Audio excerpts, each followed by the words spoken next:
नमस्कार, आप सभी का आईएएस भारत में स्वागत है। हमारे फ्री क्रैश कोर्स को ज्वाइन करने के लिए गूगल फॉर्म को फिल करें जो कि नीचे डिस्क्रिप्शन बॉक्स में दिया गया है। धन्यवाद। Am I audible? And welcome to today's session where we are covering the agriculture section of GS3.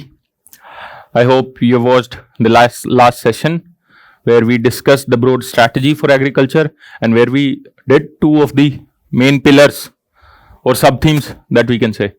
Today we'll be covering three more sub-themes. The first of which is agricultural subsidies, MSP and food management, right? So first thing that I would like to tell you is that I know that yesterday's session was quite long and since it was the first session we were discussing everything in detail, but this is, as you know, it is a crash course. And you also have mains, so you also have time constraints. So today we'll try to keep this session short one. Probably I'll try to finish and wrap everything up in about 1.5 hours, right?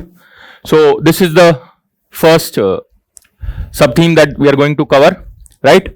So in this sub-theme we'll cover broadly these things where we'll discuss the subsidy framework in India, right? We'll discuss the different types of input subsidies that are there.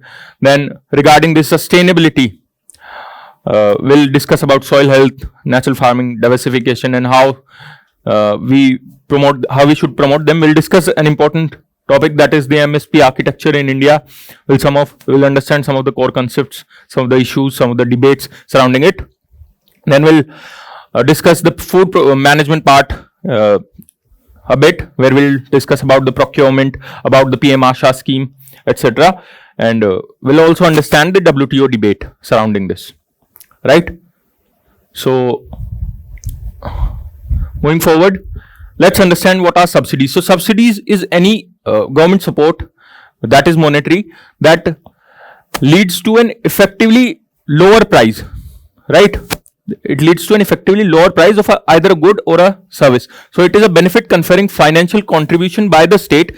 That means it is by the government that lowers the effective price of a good or services, and it is majorly financed from public revenue.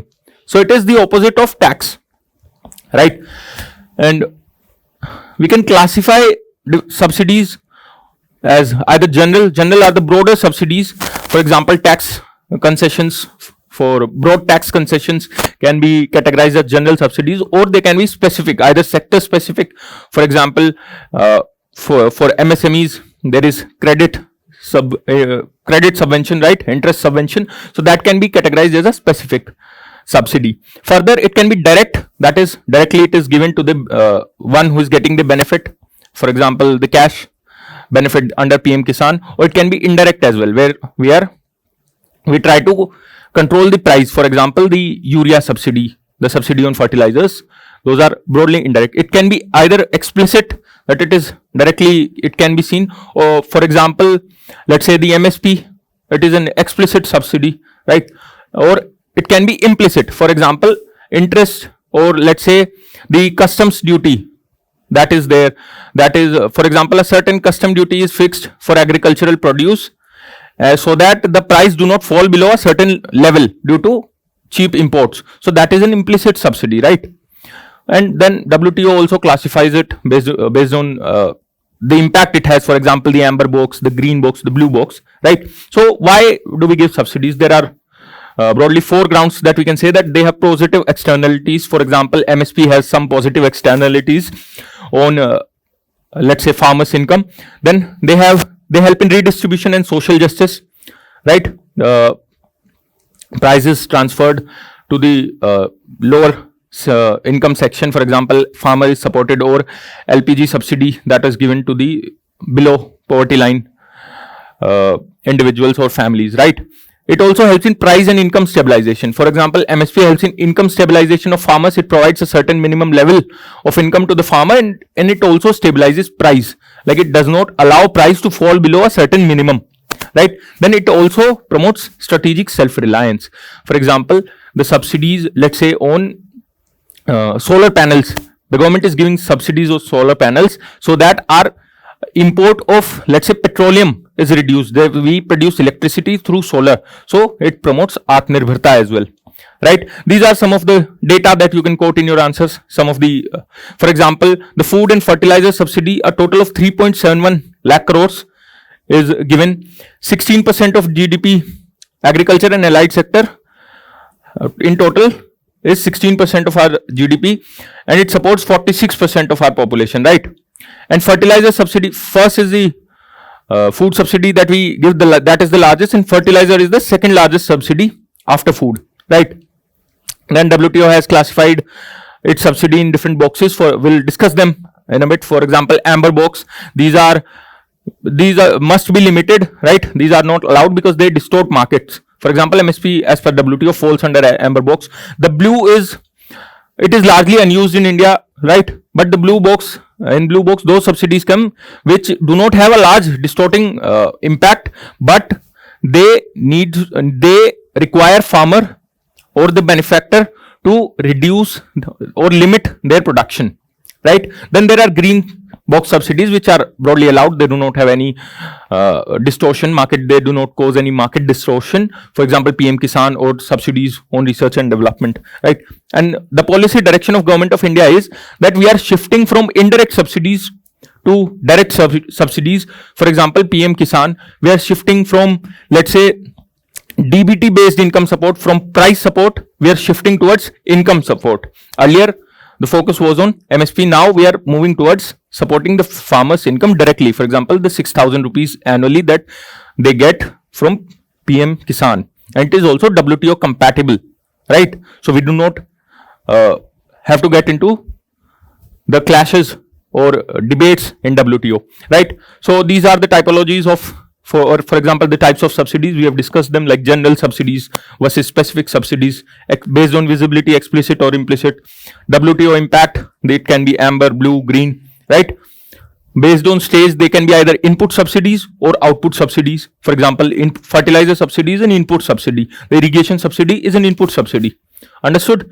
Or either on the mode of the subsidizing. For example, it can be either direct or indirect. So this is just for your understanding a broad difference between direct subsidies and indirect subsidies. For example, the mechanism, you understand that the cash is directly transferred to the beneficiary, for example, through direct benefit transfer, the DBT. Here the goods and services are supplied below the market rate. For example, urea bags. Then some examples, PM Kisan scheme or Ryutu Bandhu. Here fertilizer subsidy, power subsidies, right? Here the targeting is sharper. We can target individually, right? For example, Aadhaar linking of subsidies and DBT. Here their targeting is sharper. Here the scope of leakages in indirect subsidy is more. That's why the focus is shifting from indirect to direct. Then market distortion here is lower compared to this one, because this is a broad level subsidy that impacts the price in the market itself, right? Here the transparency is high and fiscal visibility is explicit. It can be tracked, it can be audited, right? Here the transparency is a bit lower. That's why leakages happens. So this is the broad difference between direct and indirect subsidies, right? So now let's understand the direct income support or the PM Kisan scheme that we have here. You know that some of the features, for example, 3 annual installments are paid, amounting to a total of 6,000. These are some of the facts that you can quote in your exam. For example, 4.28 lakh crores have been provided since 2019. 25% of the benefit have gone to women farmers, and 60,000 crore is the total budget for 2026 and 2027, right? These are some of the strengths or benefits of this scheme. For example, significant, for example, it is crop neutral, right? It does not, for example, MSP promotes certain types of crops, for example, wheat and rice. This does not do so. This does not distort our cropping pattern. Then it falls into WTO green box, right? It is administratively cheap. Here leakages are less, right? Here eKYC and authentication can be done. It can be easily audited. So these are some of the strengths or significance of this scheme, right? As per NITI, DMEO, 92% of the funds that are provided through this scheme are used for inputs in the farm. So the utilization here is better compared to indirect subsidies, but still it has some of the limitations. Limitations like it is flat 6,000. It is not linked to inflation, right? So the value of 6,000 over time reduces the true value. Then benefit follows land records. It is given to the owner of land, not the actual tiller, not the laborer working on it, not the sharecropper working on it. So this is one of the issue that it has. For example, it excludes tenants, sharecroppers, and the landless laborers, right?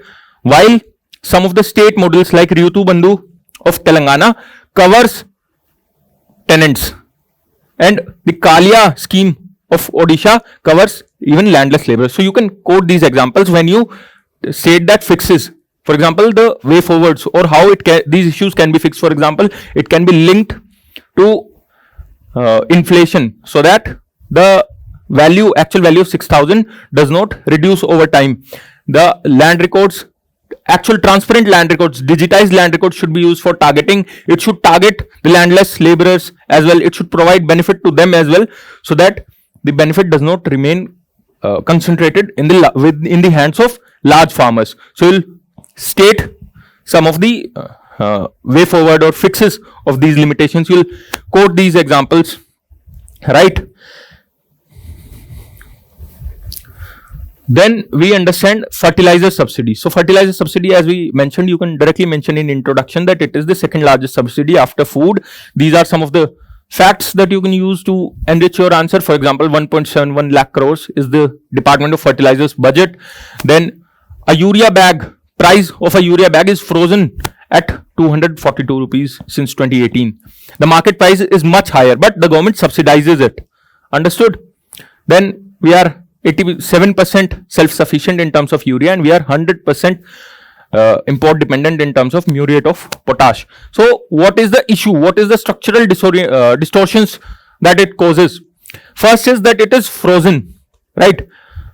And it is frozen that the fiscal balance, or it is not linked with the market price. For example, if due to the current let's say the Ukraine war, the fertilizer prices rose, but the prices was fixed. So the fiscal pressure rose due to these geopolitical tensions.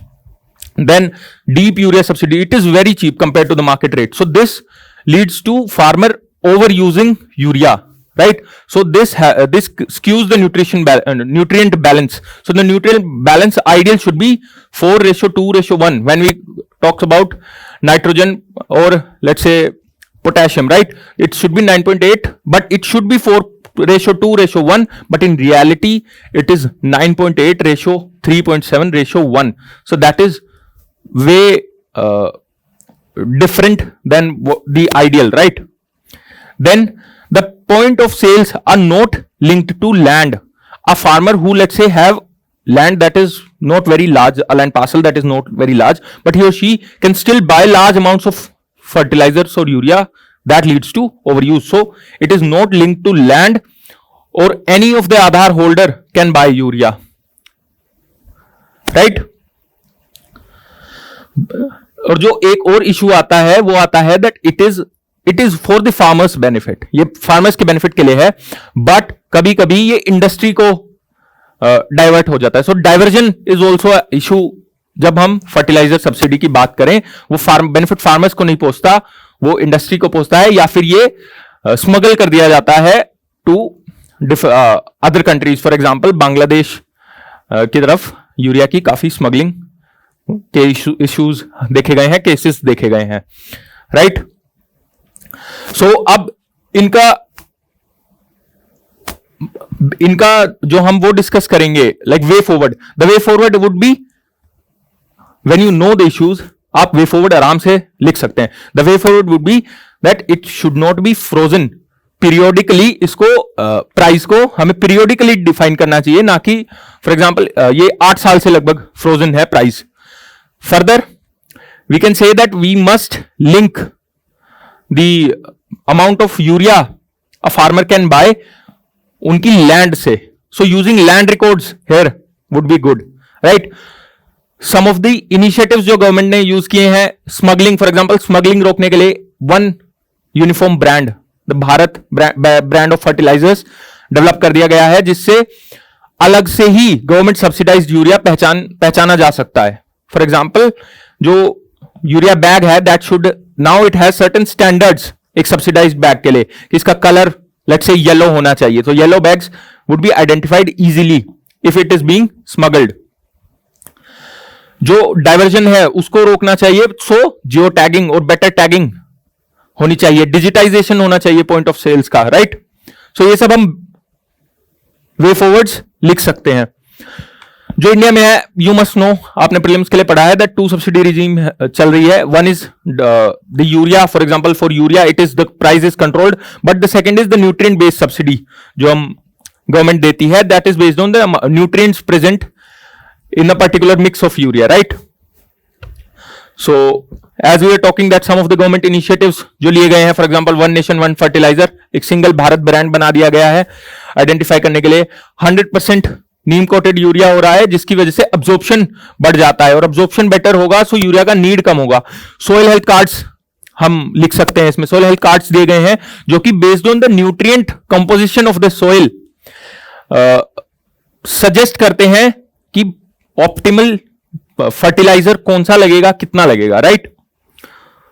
सो हमने self sufficiency भी gain कर ली है। For example 90% we are sufficient in when it comes to NPK, और government is also revitalising as part of the development of fertiliser section, government is revitalising certain old plants, let's say in Assam.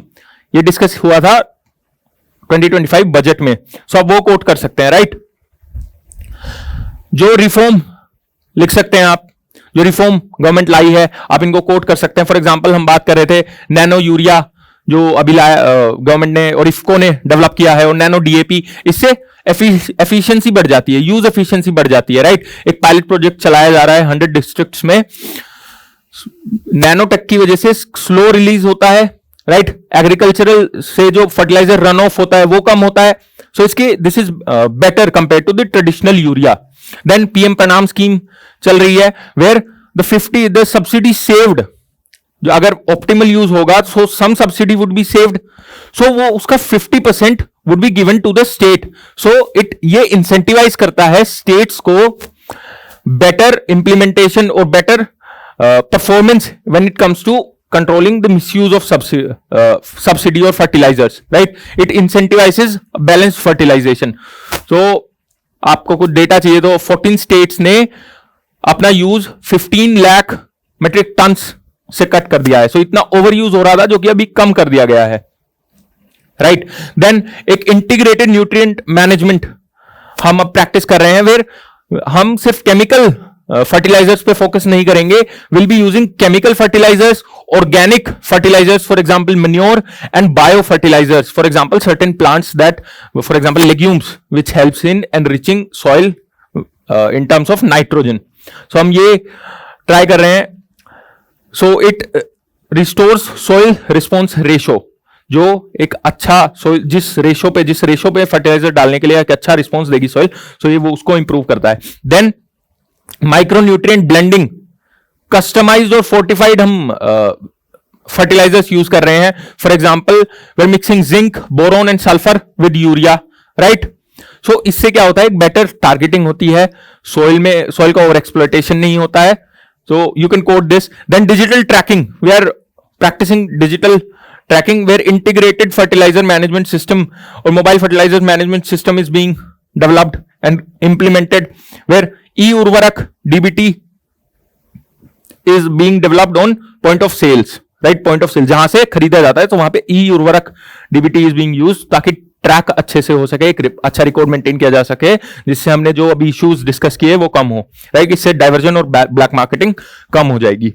Then supply security के लिए भी हम कुछ initiatives ले रहे हैं। For example अगर कहीं लेट्स से कहीं वॉर होता है, गल्फ में वॉर होता है, तो हमारी सप्लाई पे इंपैक्ट ना पड़े, इसके लिए गवर्नमेंट ने कुछ इनिशिएटिव्स लिए हैं। फॉर एग्जांपल सऊदी मदीन के साथ डीएपी का हमने एक कॉन्ट्रैक्ट किया है, well we will be procuring 3.1 million metric tons of DAP per year for 5 years। तो आप ये कोट कर सकते हैं। फॉर एग्जांपल एमओयू साइन किए गए हैं नेपाल के साथ, भूटान के साथ, श्रीलंका के साथ।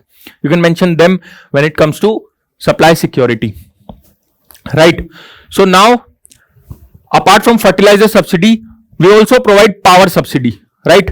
So power subsidy में क्या होता है, एक कम प्राइस पे गवर्नमेंट बिजली देती है किसानों को फॉर एग्जाम्पल पंजाब में, तेलंगाना में, आंध्र प्रदेश में होता है। बट इसका एक नेगेटिव एक्सटर्नैलिटी ये है कि अगर बिजली फ्री मिलती है या बिजली कम प्राइस पे मिलती है तो ग्राउंड वाटर का ओवर एक्सट्रैक्शन होता है using pumps, because the cost then is low, right. तो ये drives ground water over extraction, और ये डिस्कॉम्स को भी स्ट्रेन करता है, बिकॉज अगर उनको कम पैसों में या फ्री में बिजली देनी पड़ रही है then they are not really profitable, और अगर वो प्रॉफिटेबल नहीं है तो उनकी बैलेंस शीट्स खराब होती हैं, right. They need to borrow more, और कभी कभी जो गवर्नमेंट सब्सिडी डिस्कॉम्स तक जिस टाइमली पहुंचनी चाहिए वो टाइमली नहीं पहुंचती है। तो ये इशू है सम पावर सब्सिडी के, राइट। लार्जली ये स्टेट गवर्नमेंट्स इनको डिसाइड करती हैं पावर सब्सिडी को। We also providing irrigation subsidy, specially we are focusing on micro irrigation, subsidising micro irrigation. जैसे अटल कृषि सिंचाई योजना में we are subsidising for example 55% support, up to 55% support हम दे रहे हैं in installing drip and sprinkler irrigation. जो canal water है वो उसकी जो एक्चुअल कॉस्ट है उससे बिलो प्राइस किया जाता है, right? So if you want some data, that 26,000 crores have been released when it comes to irrigation subsidy, right? एक और जो हम सब्सिडी देते हैं that is seed subsidy. Government अभी recently 6.85 lakhs seed villages develop करने की बात कर रही है। So and it is also we have also made this Sathi portal where we'll trace these high value varieties seeds so that इनका smuggling या इनका जो लीकेजेस है वो ना हो सके, हम इनको ट्रेस बेटर कर सकें, लास्ट माइल पर तक फार्मर को ये हमारे सीड्स पहुंचे, right. So this is seed subsidies where HYV seeds are being provided to the farmers at a low और subsidised rate. Then solar subsidy, as we are discussing, solar subsidy हो रही है as part of PM Kusum. Government subsidise कर रही है solar plant installations. For example solar pumps को incentivise किया गया था through subsidy. Then rooftop solar भी गवर्नमेंट जो है इंस्टॉल कर रही है, so that is solar subsidy, right. So हमने कल एक बात की थी that water energy and subsidy nexus एक हम कीवर्ड है जो हम यूज कर सकते हैं। सो इसमें क्या होता है, जब पावर पे सब्सिडी मिल रही है, राइट, एनर्जी सब्सिडी अगर मिल रही है तो उससे वाटर का ओवर एक्सट्रैक्शन होता है, right. So free power leads to zero marginal cost of pumping, जो पंपिंग की कॉस्ट है वो ऑलमोस्ट जीरो हो जाती है, राइट। सो इससे ओवर एक्सट्रैक्शन होता है। और हमें ये भी पता है that 87% of India's water usages is concentrated in agriculture. So इससे क्या होता है ना, ओवर एक्सट्रैक्शन होता है। और हमने कल ग्राउंड वाटर इश्यूज जब पढ़े थे तो उससे काफी इन्वायरमेंटल इश्यूज, सोशल इश्यूज है ना, ये ग्राउंड वाटर एक्सट्रैक्शन से, ओवर एक्सट्रैक्शन से आते हैं। जैसे कि पंजाब में ग्राउंड वाटर लेवल तेजी से गिर रहा है तो इससे होता है। तो इसका structural fix again solar subsidy देकर कि सोलर प्लांट्स इंस्टॉल किए जाएं, राइट, उससे गवर्नमेंट ट्राई कर रही है। गवर्नमेंट माइक्रो इरिगेशन प्रमोट करने का ट्राई कर रही है ताकि over extraction of ground water ना हो। So this is a keyword that whenever subsidy issue about water came or issues about subsidies came, so you can use this keyword, right? Then credit और insurance subsidy भी government देती है। अब credit subsidies कैसे देती है, that cheaper credit is provided to farmers through Kisan, for example Kisan credit cards. इसकी अभी लिमिट जो किसान क्रेडिट कार्ड की थी उस पर जितना क्रेडिट उस कार्ड से किसान ले सकता है वो 3 लाख से बढ़ा के 5 लाख कर दी गई है, right. So this is that. और रुपे कार्ड्स उन्हें किसानों को दिए गए हैं। जो कोलैटरल फ्री लोन था अंडर किसान क्रेडिट कार्ड स्कीम, उसको उसकी लिमिट 1.6 लाख से बढ़ाकर 2 लाख कर दी गई है। देन एक सब जो क्लेम है, जो इंटरेस्ट सबवेंशन, जो अगर लेट्स से अगर मार्केट से किसान इंटरेस्ट लेता या बैंक से इंटरेस्ट लेता, he is taking interest eight let's say 7%, लेकिन 3% जो इंटरेस्ट है वो would be paid by government, so interest would be subvented, so effective interest is 4% जो फार्मर को देना पड़ रहा है। तो इसको क्लेम करने के लिए we have come up with a किसान ऋण portal, so you can write this as well. So this is about किसान credit cards or credit subsidy that we are talking about, right? Then it comes to the crop insurance or insurance subsidies. As you know that it is the world's largest, the PM Fasal Bima योजना, ये world की largest crop insurance scheme है। इसमें farmer based on the type of crops, for example kharif के लिए 2% interest commercial down payment पे करता है, रबी के लिए 1.5% और एक कमर्शियल क्रॉप पे 5% पे करते हैं, राइट। इसमें the cover here is comprehensive, ये सिर्फ जब हम हार्वेस्ट करते हैं तब का लॉस नहीं, ये प्री हार्वेस्ट और पोस्ट हार्वेस्ट लॉसेस दोनों को कवर करता है, राइट। सो इसमें जो some of the technology that have been integrated here is for example cropic technology, यहां पे जो लॉस की अपने फार्मर लिटरल फोटोज लेके they can upload it to the portal to claim that हमारा लॉस हुआ है and our payment should be done. So इससे prompt payment हो जाती है. Winds portal you can say where weather data is being used, right? Digital claim, digi claim portal you can quote.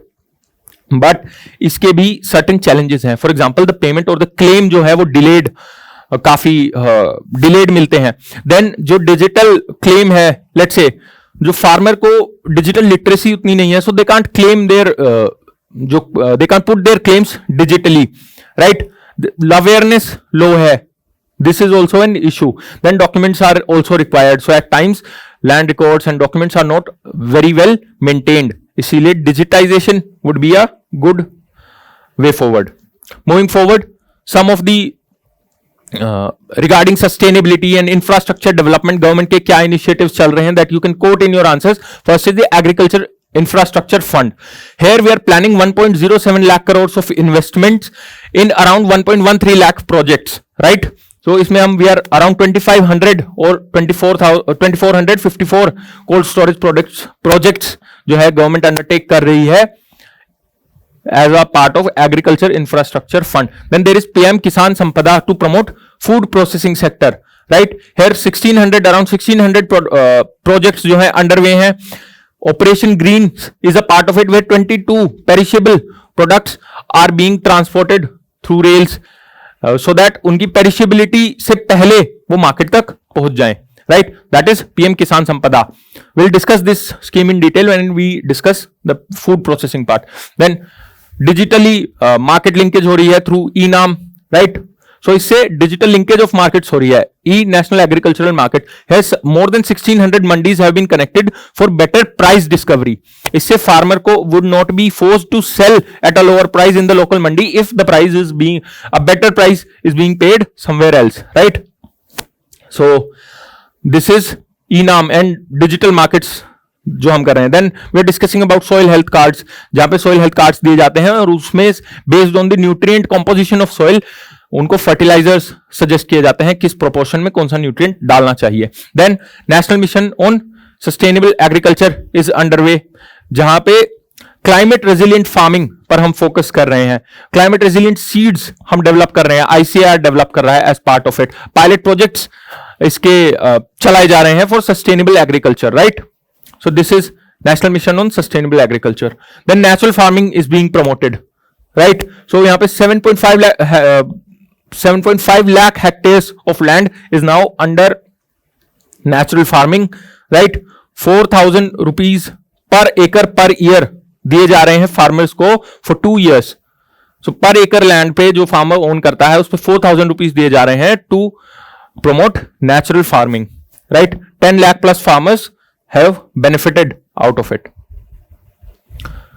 Then when it comes to diversification and self sufficiency, उसके लिए government क्या कर रही है. For example rice wheat system का हम कैसे Ben बन चुका है और डाइवर्सिफिकेशन नहीं हो रही है, उसकी हमने बात की थी. तो वो करने के लिए government is focusing on Atmanirbharta in pulses. We are the largest producer of pulses, yet we are not Atmanirbhar. So government is targeting 350 lakh tons of production by 2030, right? 100% MSP दिया जा रहा है certain pulses पे, for example तूर उड़द पे. So this is the initiative that government is taking, right? Then when it comes to national mission on edible oils, we are also trying to be self sufficient in edible oils. हम सिर्फ 44% of the demand हम खुद से meet कर पा रहे हैं, 60% around close to 60% हम अभी भी import dependent है. तो इसमें नॉर्थ ईस्ट में और अंडमान निकोबार में ऑयल प्लांटेशंस को सपोर्ट किया जा रहा है और oil seeds production in areas like Punjab, Rajasthan, Madhya Pradesh, यहां पर ऑयल सीड्स को प्रमोट किया जा रहा है, राइट. सो हमारा output have increase from 39 million tons to 69.7 million tons. और इसमें इंपोर्ट ड्यूटीज भी जो चीप ऑयल पर है वो बढ़ा दी गई हैं ताकि चीप इंपोर्ट ना हो इंडिया में. राइट। हाई वैल्यू क्रॉप्स पर हम फोकस करें, फॉर एग्जांपल कोस्टल एरियाज में क्या, कॉफी फॉर एग्जांपल, कोकोनट, इन सब पर हम फोकस कर रहे हैं। In North East agarwood which is used in let's say perfume industry, it is being focused on Himalayas में walnuts, apples, right, orchards पर हम focus कर रहे हैं। तो these are high value crops, right। horticulture हम promote कर रहे हैं as we discussed in the last session। then women farmers, 2026 is the international year for women farmers, and we have a good data that 80% of the women living in rural areas are dependent on agriculture, right।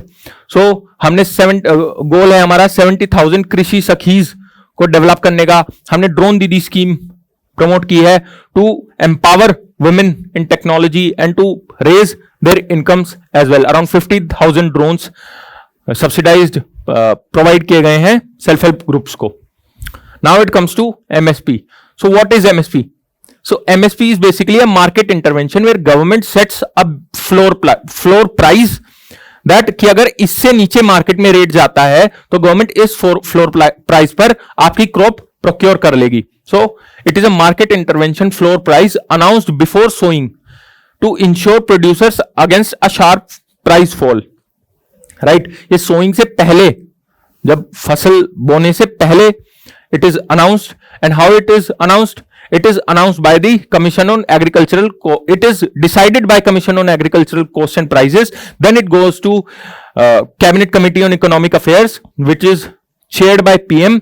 तो वहां पे जाके then उसको CCEA approve करती है। First it was recommended by LK Jha committee, so you can quote this as well. So then MS जो minor forest produce है, जो कि बेसिकली फॉरेस्ट प्रोड्यूस है, जो कि रिन्यूएबल फॉरेस्ट प्रोड्यूस है, apart from timber, for example leaves are there, honey is there, उसके लिए एमएसपी गवर्नमेंट ने अनाउंस किया है और उसको ट्राइफेड मैनेज कर रहा है। और FRP, the fair and remunerative price, is provided for sugar cane. It is legally bounded on certain mills to provide it and they must provide it in 14 days, right. तो sugar cane के लिए यह दिया जाता है। अब around 22 crops are covered in the MSP regime and 1 sugarcane is covered under FRP regime। So you certainly know that 14 crops, which of the 14 crops are from kharif, which of the 6 crops are from rabi, और बाकी आप notes में भी देख सकते हैं। this is nothing trivial। so however farmers कुछ demand कर रहे हैं और स्वामीनाथन कमिटी ने जो फॉर्मूला है वो रिवाइज करने की बात की है। अभी जो फॉर्मूला गवर्नमेंट यूज करती है to determine MSP, that is A2 plus FL into 1.5। So what is A2? A2 is all kind of cost that is borne by the farmer, for example in cash और in kind, right. Then A2 से आगे family labour का जो cost है वो add किया जाता है उस कॉस्ट में, and then it is multiplied by 1.5, so at least 50% of the profit goes to farmer. But Swaminathan committee has said that we must add C2 as well। So what is C2? C2 is that the rent or interest that a farmer would have gained on his own land if he was not cultivating it, right? तो वो उसको add करके then we must give more than, apart from it, 50% profit। So C2 plus 50% is the formula जो कि Swaminathan committee ने recommend किया है और जो फार्मर्स डिमांड भी करते हैं दैट इसको बढ़ाना चाहिए, राइट। अगेन जो हम बात कर रहे थे फॉर्मूला की, that A2 is all paid out cost, the cost जो फार्मर ने बीज खरीदने पे लगाई है, फर्टिलाइजर्स पे जो फार्मर ने खर्चा किया है, हायर्ड लेबर पे जो खर्चा किया है, राइट, इरिगेशन पे जो भी एक्सपेंसेस है, that comes under A2। Then family labour is added to it, right. जो फैमिली अगर खुद की फैमिली वर्क कर रही है तो उन्होंने जो, अगर वो वहां वर्क ना कर रहे होते, कहीं और पे वो एम्प्लॉयड होते, तो वहां पे जो कमाते, that is added here, and then it is multiplied by 1.5, right? But Swaminathan committee says that a comprehensive cost or C2 should be there, where apart from A2 and FL, a rent and interest on owned land and fixed capital should be added to this cost, right? So this is a fault line, political fault line, that farmers demand it, farmer unions demand it, right? That it should be updated, but the government is currently providing the A2 FL, is basing its MSP on A2 plus FL only, right?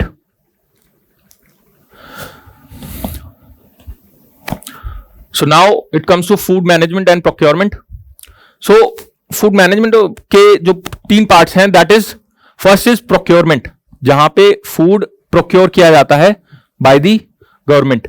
So इसको food corporation of India as part of decentralised procurement programme के under procure करती है. इसके targets season से पहले ही determine हो जाते हैं.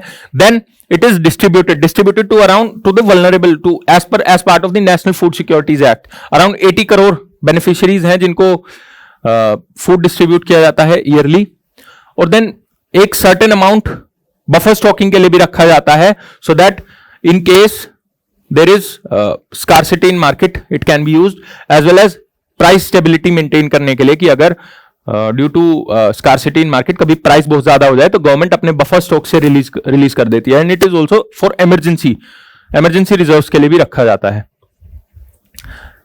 सो as you know that Pradhanmantri Annadata Aay Sanrakshan Abhiyan जो अम्ब्रेला स्कीम है to provide the benefit to the farmer, और उसके कुछ सब कंपोनेंट्स हैं.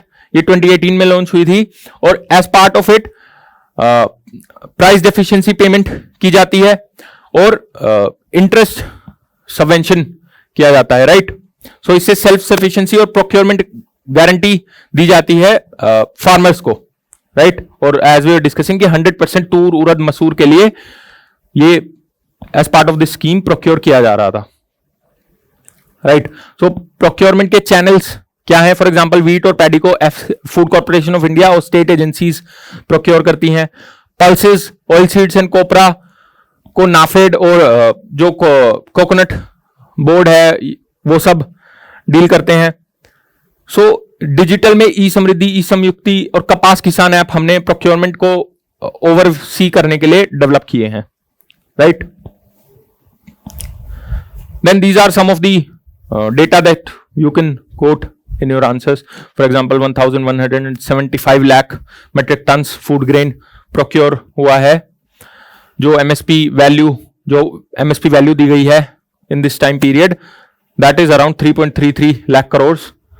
1.84 crores farmers जो हैं वो benefit लेते हैं food procurement scheme से. So pulses का procurement काफी substantially बढ़ा है. For example, 7,350% gain हुआ है compared to 2014 in the past 10 years, right. So now it comes to consequences of these distortions और MSP regime subsidy के जो इसकी वजह से जो distortion हो रहा है MSP की वजह से. Again जो डेटा हमने कल भी पढ़ा था और आज भी आप इस डेटा को देख चुके हैं. This can be used in answers. Then benefits क्या है? For example, जब भी हम consequences या किसी चीज की बात करें, so consequences do not necessarily mean negative. Exam में you have to present both sides. So what have been the benefits of MSP? For example, it has ensured food security. जो हमारा प्रोडक्शन था फूड ग्रेन्स का वो 82 million ton से ज्यादा बढ़कर 357 million ton हो गया है 1960 और 2024 के बीच में, राइट. जो हम वर्ल्ड के largest among the largest producers हैं when it comes to rice, when it comes to wheat, right. इससे फार्मर्स को इनकम प्रोटेक्शन मिली है, इससे प्राइस स्टेबल रहा है मार्केट में, राइट. बफर स्टॉक्स जो हैं they are feeding the vulnerable population. The food procurement system और Food corporation of India through Garib Kalyan Yojana they are feeding around 80 crore beneficiaries, right. Green Revolution was also a result of this MSP that was ensured, that was provided to the farmers. लेकिन आज के time में MSP ने कुछ distortions create किए हैं. पहला distortion है कि सिंस जो फोकस है वो पैडी और वीट पर ज्यादा रहा है तो क्रॉपिंग पैटर्न जो है वो स्क्यू हो गया है. वो अब नाउ पैडी और वीट जो है वो ओवर प्रोडक्शन हो रही है और उस ओवर प्रोडक्शन की वजह से काफी इन्वायरमेंटल एक्सटर्नलिटीज, सोशल एक्सटर्नलिटीज और इकोनॉमिक एक्सटर्नलिटीज हो रही हैं. फॉर एग्जांपल सॉइल डिग्रेडेशन हो रहा है due to over use of fertilisers in growing this. Then ground water depletion हो रहा है बिकॉज पंजाब जैसे एरिया में या हरियाणा जैसे एरिया में जहां पर रेन उतना नहीं होता है, ग्राउंड वाटर ही एक्सट्रैक्ट करके राइस उगाया जाता है, राइट. देन फिस्कल बर्डन है गवर्नमेंट पे. फॉर एग्जाम्पल जो फिजिकल बर्डन सब्सिडी के लिए दिया जा रहा है, that could be better used in research and development या फिर इंफ्रास्ट्रक्चर बनाने के लिए. सो ये भी एक आर्ग्यूमेंट है जो प्रेजेंट किया जाता है. Then there is regional inequality as well. जो नॉर्थ वेस्टर्न स्टेट्स हैं like Punjab, Haryana, western UP, वहां पर प्रोक्योरमेंट कंपैरेटिवली बहुत ज्यादा होता है when we compare it to eastern states like Bihar, Odisha, West Bengal, right. And this is one trend that you can write down, that whenever there is 10% rise in MSP, 1.9% fall in agri investment. So अगर government को 10% MSP ज्यादा देना पड़ता है तो 1.9% of the investment is reduced by 1.9% in agriculture sector, क्योंकि fiscal burden of course पड़ता है. So these are the WTO subsidies. I'm sure you know what are amber box subsidies, what are blue box subsidies, what are green box subsidies. So अब WTO में issue क्या है regarding this? The first issue is that the countries in WTO claim that हमारी जो MSP जैसी schemes है वो de minimis के clause को breach करती हैं, जहां पे इनको minimum रखना होता है, right? They say that 93.9% of our rice is covered with in the MSP scheme, जबकि cap जो है जो वो 10% का है, right. Then public stock holding जो हम करते हैं उस पर डिस्प्यूट कंट्रीज लेके जाती हैं WTO में, that we are distorting market prices, right. For example sugar export पे एक रूलिंग हुई थी where we are exporting sugars, और उसको ब्राजील WTO में लेके गया. वहां पे हमारे अगेंस्ट जजमेंट आई थी that we should not provide this much subsidy, right. ये केस अभी पेंडिंग ही है WTO में. तो देन ट्रांसपेरेंसी का भी इशू उठाया जाता है WTO में. They say that their subsidies are not transparent enough, there are leakages and all. So अब इसका इंडिया का स्टैंड क्या है और हमारा लॉजिक क्या है ये सब्सिडी देने का? फर्स्ट थिंग इज जो ये इंडिया कहता है जो 10% कैप है ये एग्रीकल्चरल प्रोड्यूस की वैल्यू पे लगाया जाता है. सो अगर एक कंट्री का agricultural produce for let's say US का हमसे बहुत ज्यादा है, सो उनका 10% would be much higher than our let's say 50% और 60%, राइट. तो हम आर्ग्यू करते हैं that we also have a vulnerable population. हमें अराउंड 80% ऑफ द 80 करोड़ लोगों को फीड करना होता है और food security is non negotiable for us. So you can always say that हम अपने सेल्फ इंटरेस्ट के लिए, नेशनल इंटरेस्ट के लिए we are providing this, right. और हम अभी शिफ्ट भी कर रहे हैं एज वी आर टॉकिंग. हम इनडायरेक्ट से डायरेक्ट सब्सिडीज की तरफ शिफ्ट कर रहे हैं, प्राइस सब्सिडी से इनकम सब्सिडीज की तरफ शिफ्ट कर रहे हैं. So these disputes are being handled by India well, right. So MSP के रिगार्डिंग एक और इशू आता है, whether we should legalise it और not. So you know that there were farmers protests as well, और farmer unions repeatedly ये demand करती है कि एमएसपी की एक लीगल गारंटी देनी चाहिए या नहीं, जैसे कि एफआरपी की लीगल गारंटी है शुगर केन पे. सो whenever this question is asked, you have to present both the sides and then a way forward. So what are the arguments for legalizing MSP? One of the argument is that it will provide income security, a better income security to the farmer, right? और इससे जो beneficiary है, जो अभी beneficiary concentrated है benefits MSP के large farmers में, लेकिन वो अगर एक एमएसपी गारंटीड है तो वो ब्रॉडर सेगमेंट ऑफ फार्मर्स तक वो बेनिफिट पहुंचेगा.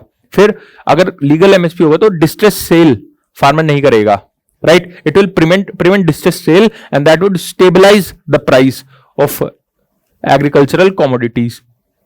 फिर one of the argument is कि around 50% of the farming household are indebted.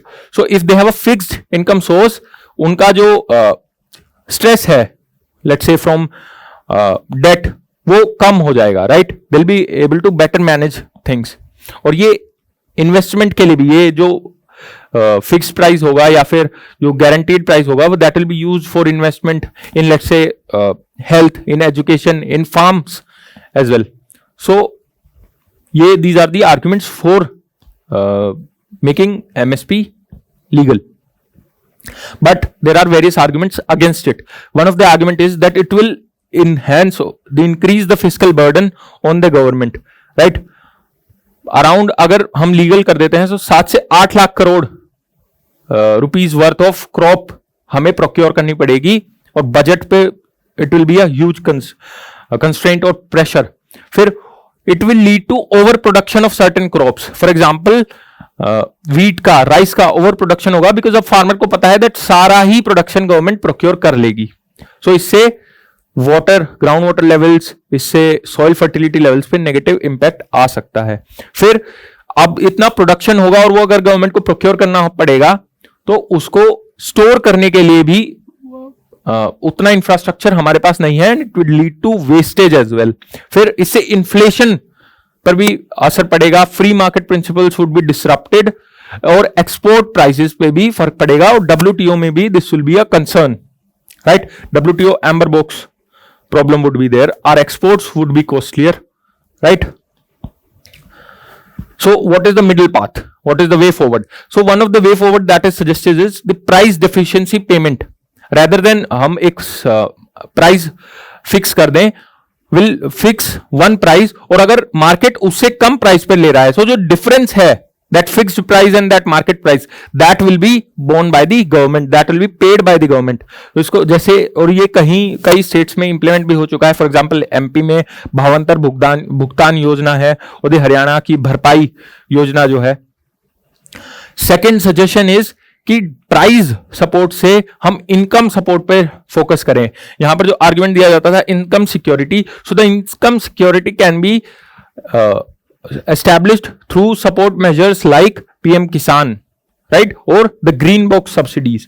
Then हम MSP को यूज कर सकते हैं to diversify our cropping patterns. हम पल्सेस पे, ऑयल सीड्स पे, इन पे ज्यादा MSP दे सकते हैं, इंसेंटिवाइज कर सकते हैं फार्मर को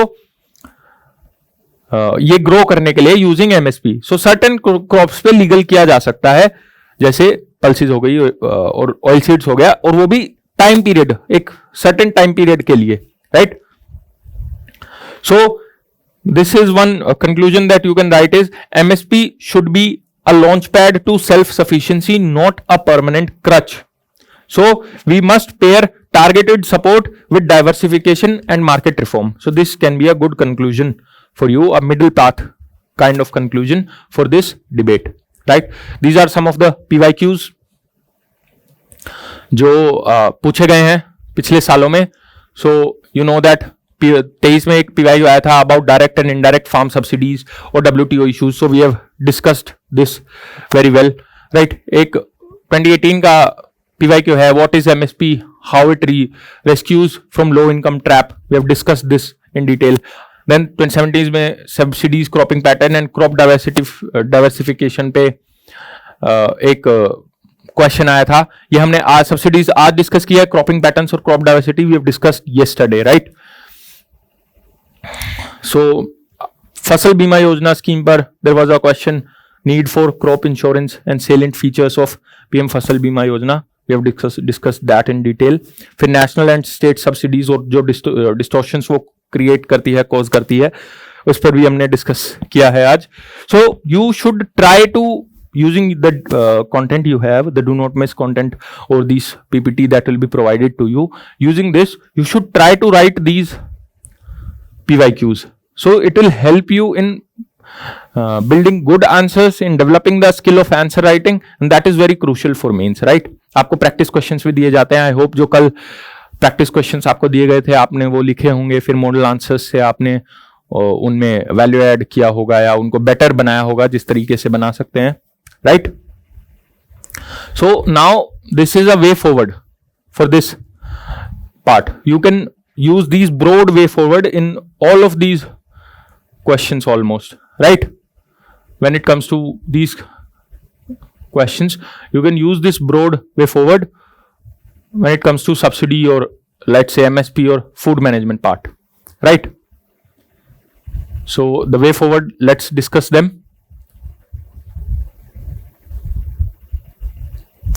So regarding subsidy, the first way forward is that हमें indirect से direct benefit transfer पर shift करना चाहिए.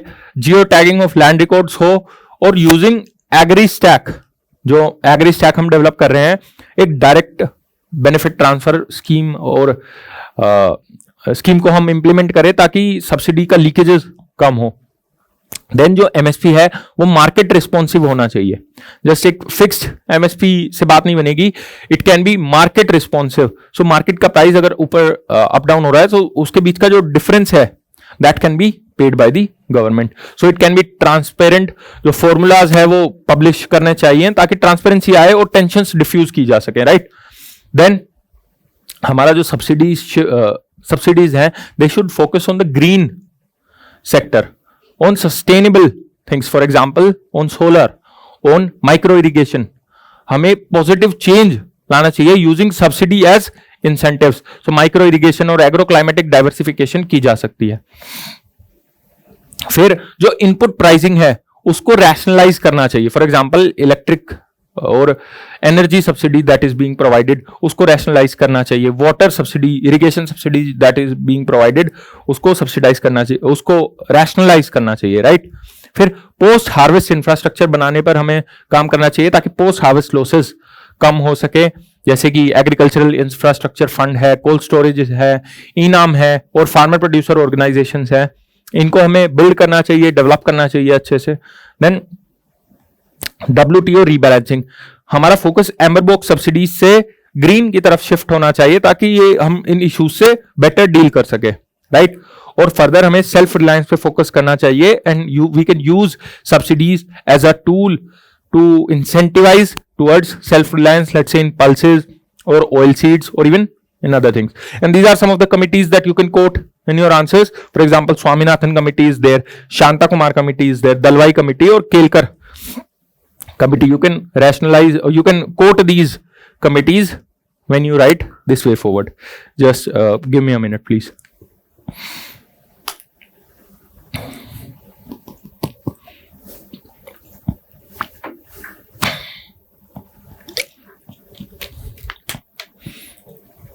Okay, so we've discussed this way forward. Now these are some of the statistics that we were discussing, that food grains हमने कल भी discuss किया है और ये आपको स्टेटिस्टिक्स यूज करने चाहिए GS3 में.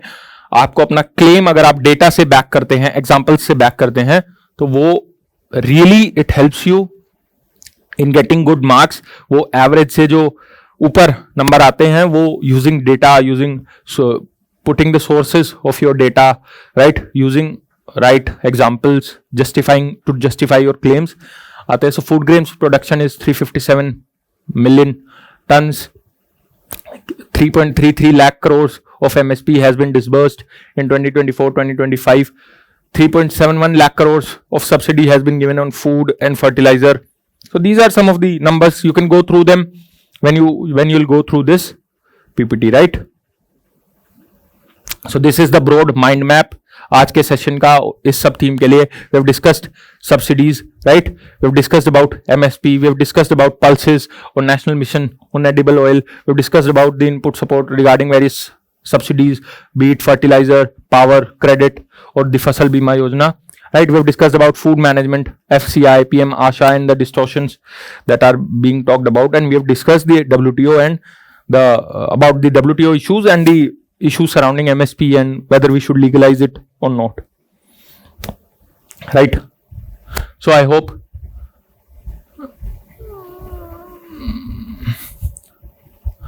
this you have gone through this sub theme, right. Now we'll discuss the second part or second sub theme.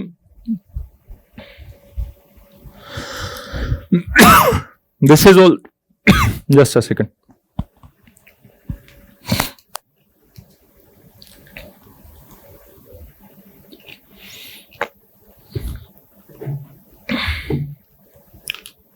Now this is the second.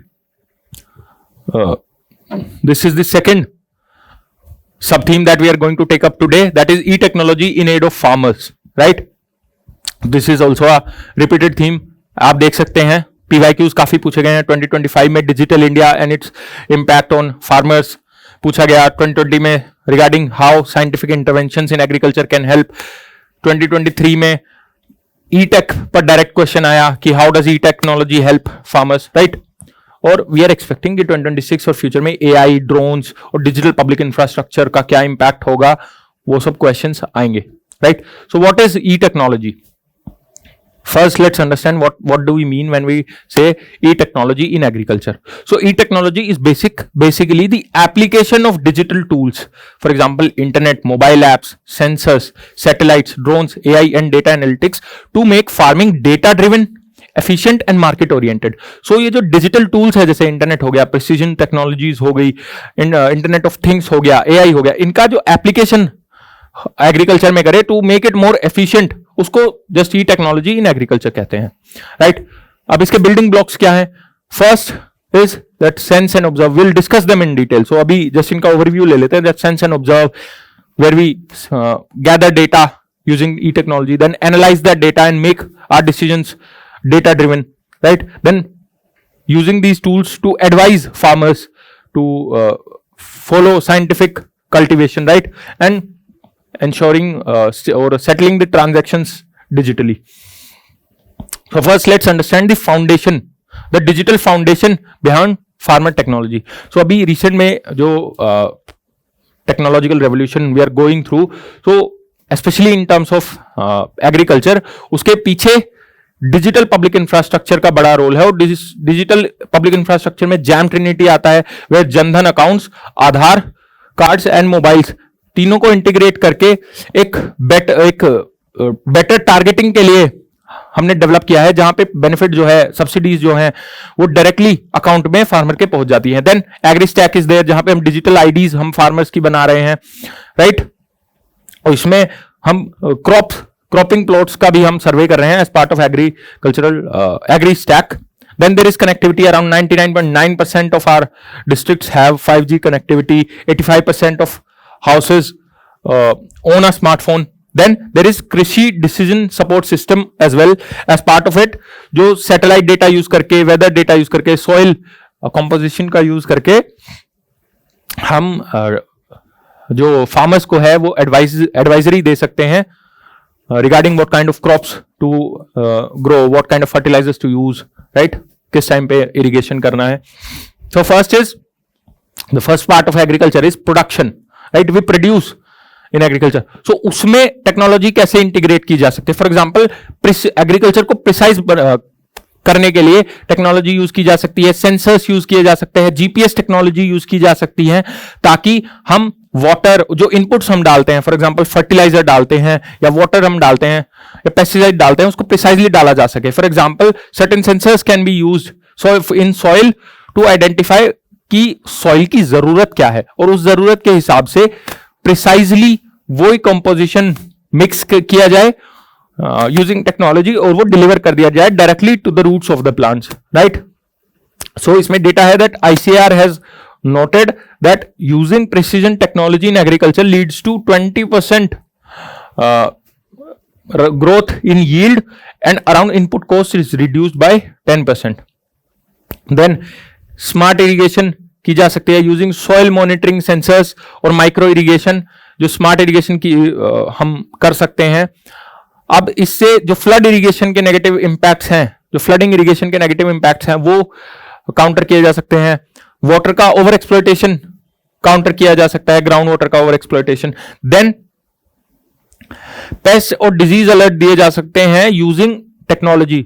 For example हम पिक्चर्स ले सकते हैं प्लांट की, and then AI can tell us what kind of disease और what kind of pest are affecting the plant, or what kind of pesticide should be used. So national pesticide surveillance system uses AI image analytics across 66 crops. So national जो pest surveillance system है वो AI का use करता है to identify what kind of pests are harming the crops, और उससे real time advisory फिर दी जाती है farmers को, right?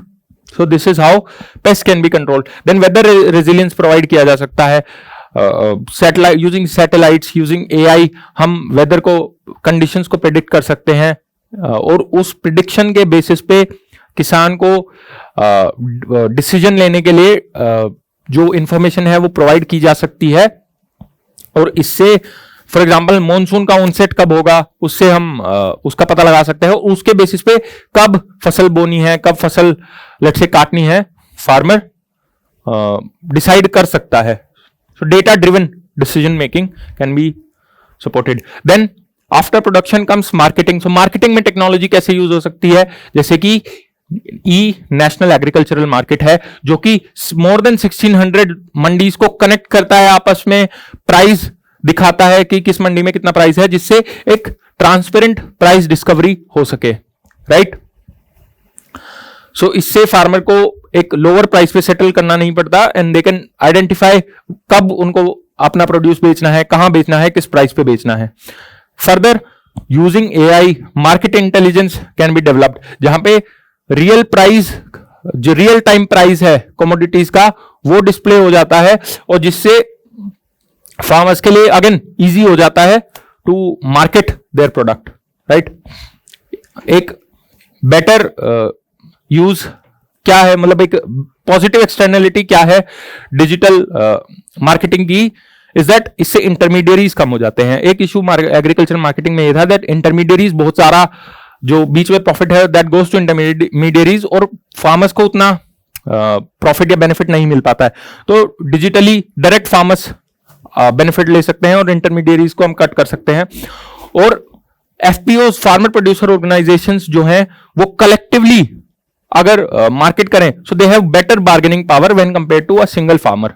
तो अगर बहुत सारे फार्मर्स एक साथ मार्केट करें चीजें, तो वो बेटर एक बार्गेनिंग पावर है उनके पास, उनका economies of scale they can use. तो ट्रांसपोर्ट करने में जो इंडिविजुअल फार्मर पे खर्चा आता है वो कम हो जाएगा if they go through these FPOs, right. So ये सब हो सकता है। तो marketing can be made better using e technology. Then it comes to finance, credit and risk management. How does e-technology help in this segment? The first is as we are discussing the DBT. Directly पैसा जो है वो farmer के account में चला जाता है। For example PM किसान की इंस्टॉलमेंट्स जो है वो डायरेक्टली फार्मर के पास जाती हैं, राइट। तो उससे इंटरमीडियरीज कट हो जाते हैं, लीकेजेस कट हो जाती हैं, प्रॉम्प्टली फार्मर के पास इन्वेस्टमेंट के लिए पैसा पहुंच जाता है। देन क्रेडिट कैन बी, जो लोन वगैरह अगर हमें लेना है तो वो इजीली मिल जाता है using Kisan credit card. Digital land records हैं तो हमारे पास लैंड रिकॉर्ड्स भी हैं, तो we can just based on use those land records as collateral, right. तो लोन मिलना आसान हो जाता है when it using e technology. और इंश्योरेंस भी टेक्नोलॉजी ड्रिवन है, एज वी आर डिस्कसिंग कि using certain portals, CROPIC portal और using YES tech, Fasal Bima योजना में ये इंटीग्रेटेड है और इनको यूज करके क्लेम इजीली मिल जाता है। Image based crop loss claim settlement हो जाती है। सो इमेजेस भेज के जल्दी सेटलमेंट हो जाता है, वो लाइनों में नहीं लगना पड़ता, राइट। और अर्ली वार्निंग्स दी जा सकती हैं। When it comes to risk management, अगर कोई नेगेटिव लेट्स से क्लाइमेट का कोई नेगेटिव इंपैक्ट हो सकता है, लेट्स से बहुत तेज बारिश गिरने वाली है, तो वो पहले से हम वार्निंग दे सकते हैं यूजिंग ई टेक्नोलॉजी। स्मार्टफोन्स पर अलर्ट चले जाते हैं यूजिंग दैट, तो फार्मर का डिसीजन इजी हो जाता है, लॉस कम हो जाता है। Then again this is about digital agriculture mission जो गवर्नमेंट ऑफ इंडिया ने लॉन्च किया है। इसमें वो हम क्या कर रहे हैं, we are creating digital IDs of farmers. हमने 11 करोड़ फार्मर आईडीज टारगेट किया है, उसमें से 7.63 करोड़ बन चुकी है। As part of this agriculture mission we are also surveying plots, crop plots हम सर्वे कर रहे हैं और उनके एक डिजिटल डायरेक्टरी भी हम बना रहे हैं, ताकि वी हैव डेटा, ताकि हमारे पास डेटा हो कि कि कितना क्रॉप कहां उगाया जा रहा है, which farmer owns how much crop. और 1.93 करोड़ वुमेन फार्मर आईडीज बनाई जा चुकी हैं इसमें। So this is about digital agriculture mission जो कि government of India as part of its DPI launch कर रही है। Then how AI can is being used to advise किसान। For example Kisan e Mitra एक चैटबॉट है जो कि लोकल लैंग्वेजेस, 11 लोकल लैंग्वेजेस में क्वेरीज सुलझाता है फार्मर्स की। तो फार्मर्स डायरेक्टली पूछ सकते हैं AI say that this is the issue I am having, इसके क्या सॉल्यूशन किया जाए, और लोकल लैंग्वेज में वो एआई उनको बता भी देता है। So around 8000 plus queries daily ये किसान ई मित्र हैंडल करता है। Then national pest surveillance system is there, जहां पर एआई और मशीन लर्निंग यूज की जा रही है पेस्ट का अटैक सर्वेलेंस करने के लिए और उनसे डील करने के लिए, right. Around 66 crops are covered in national pest surveillance system, जहां पर एआई यूज हो रहा है। Then budget 2026-2027 has also launch this Bharat Vistaar. तो ये एक एआई टूल है जो इंटीग्रेट करता है एग्री स्टैक को आईसीआर की एडवाइजरी से। सो साइंटिफिक एडवाइजरी दी जा सकती है यूजिंग भारत विस्तार, और फिर मॉनसून का भी फोरकास्ट किया जा रहा है यूजिंग एआई और वेदर डेटा, हिस्टोरिकल डेटा को यूज करके कि किस टाइम पर मॉनसून आएगा, so that farmers can plan and prepare their land accordingly, right. Then drones, how are drones being used? So drones can be used to survey, drones can be used to spray, right, to observe. तो इन सब में drones use हो चुके हैं। तो इसके लिए गवर्नमेंट ऑफ इंडिया क्या कर रही है, हमने नमो ड्रोन दीदी स्कीम लॉन्च की है, जहां पर हम ड्रोन्स प्रोवाइड करते हैं एसएचजीज को, और वुमेन को इवन ट्रेन करते हैं ड्रोन चलाने के लिए, ताकि वो एम्पावर्ड हो सके। तो वहां पे प्रिसीजन स्प्रेइंग ऑफ फर्टिलाइजर की जा रही है, राइट, इन ड्रोन, नमो ड्रोन दीदी स्कीम। फिर ये स्वामित्व स्कीम है, जहां पे हमने डिजिटल लैंड सर्वे किया है यूजिंग ड्रोन्स। हमने सर्वे किया प्लॉट्स का, एक डिजिटल मैप बनाया, जिससे हमारे पास डेटा है regarding who owns property where, right. एक फार्मर के कितना लैंड कहां ओन करता है, उसकी हमारे पास डेटा है, और इससे लैंड डिस्प्यूट्स सुलझाने में मदद होगी, इससे लोन जल्दी मिल सकेगा, because now we have the data. फिर गवर्नमेंट ऑफ इंडिया ने जो रूल्स हैं, ड्रोन रूल्स, वो भी लिबरलाइज कर दिए हैं। अराउंड 90% ऑफ एयर स्पेस अब ग्रीन जोन में है, जहां पे ड्रोन उड़ाने के लिए परमिशन नहीं लेनी पड़ती। जो जीएसटी है वो रिड्यूस कर दिया गया है, ड्रोन पे 5% कर दिया गया है, राइट। नंबर ऑफ फॉर्म्स जो फिल करने होते थे वो 25 से 5 कर दिए गए हैं, राइट। और ड्रोन्स को वाइडर पब्लिक यूज में भी डिप्लॉय किया जा सकता है। For example national highway authority drones use करती है सर्वे करने के लिए, या फिर एनडीएमए डिजास्टर मॉनिटरिंग के लिए, या फिर डिजास्टर के टाइम पे इंफॉर्मेशन गैदर करने के लिए यूज करते हैं ड्रोन्स का। So now about let's say PM Kisan and the digital income support. जो पीएम किसान सम्मान निधि स्कीम के अंडर 6,000 रुपीज ईयरली दिए जा रहे हैं। This is the world largest farmer DBT, as we are discussing last session में भी। It is Aadhaar based, paperless and face authenticated, जिससे PM government of India is supporting farmers. यहां पर दिस इज सम डेटा जो आज तक 4.27 lakh crore dispersed किया जा चुका है लॉन्च से अब तक, right. 85% of the farmers have reported that उनकी इनकम बढ़ी है because of this. Then 9.32 crore farmers जो है उनको मार्च 2026 में 22nd इंस्टॉलमेंट गया है, और 92% of the beneficiaries are satisfied with this scheme. Then, how can technology be used to boost resilience and sustainability, right? कुछ tools उसके जो हमने लॉन्च किए, for example soil health cards have been launched as we are discussing, जहां पे around 25 crore soil health cards launch किए जा चुके हैं, जहां पे सॉइल की न्यूट्रिएंट कंपोजिशन के बारे में फार्मर्स को बताया जाता है, right. Then weather decision support system और मिशन मौसम हमने लॉन्च किया है, जहां पे हम फोरकास्ट करते हैं रिगार्डिंग वेदर, और उससे 50% एक्यूरेसी रेज हुई है, और राइट एक्यूरेसी 30% रेज किया गया है, और प्रिपरेशन टाइम 50% कम रिड्यूस हुआ है, right. So that is that. Then CROPIC and WINDS, as we are discussing, geotagged time stamp crop photos are put up and using them insurance claims easily मिल जाते हैं। Then national warehousing receipts जो है वो electronically provide की जा रही है, और ये रिसीट्स जो है वो यूज की जा सकती है to get credit easily, right. As collateral ये रिसीट्स यूज की जा सकती है। देन सम चैलेंजेस हैं, यू नो कि when it comes to digital technology challenges क्या हैं, जैसे कि डिजिटल डिवाइड है। डिजिटल डिवाइड अब both in terms of urban versus rural है, राइट। अर्बन एरिया में ज्यादा डिजिटल एक्सेस है, रूरल एरियाज में कम है। देन मेल्स के पास ज्यादा डिजिटल एक्सेस है, फीमेल्स के पास कम है। एज गैप भी है, ओल्डर फार्मर्स के पास कम डिजिटल एक्सेस है younger compare to younger farmers. Then second issue is that digital literacy नहीं है। अगर हम डिजिटल टूल्स प्रोवाइड भी कर देंगे, first they are not aware how to use them. Second, if they use them, there is risk of, let's say, slower uptakes. और जो advisories हैं वो समझ नहीं आएंगी, बिकॉज एट टाइम्स इतना टेक्नोलॉजिकली साउंड नहीं होते हैं farmers, right. So digital literacy का भी एक इशू है that it is low, then data और प्राइवेसी इशू भी है, बिकॉज डेटा लीक्स होते हैं, सो मच ऑफ डेटा अगर हम डिजिटाइज करेंगे, फॉर एग्जांपल लैंड रिकॉर्ड्स, उनकी लीकेज, और ये पर्सनल डेटा भी लीक हो सकता है, राइट। सो एल्गोरिथमिक बायस है, एआई अपने सजेशंस को में बायस्ड हो सकता है, right, based on the data जो हमने यूज किया है उसको ट्रेन करने के लिए। तो that is also one issue. और कुछ स्ट्रक्चरल गैप्स हैं, जैसे कि लैंड होल्डिंग्स हमारी बहुत कम है, राइट, मतलब छोटी हैं।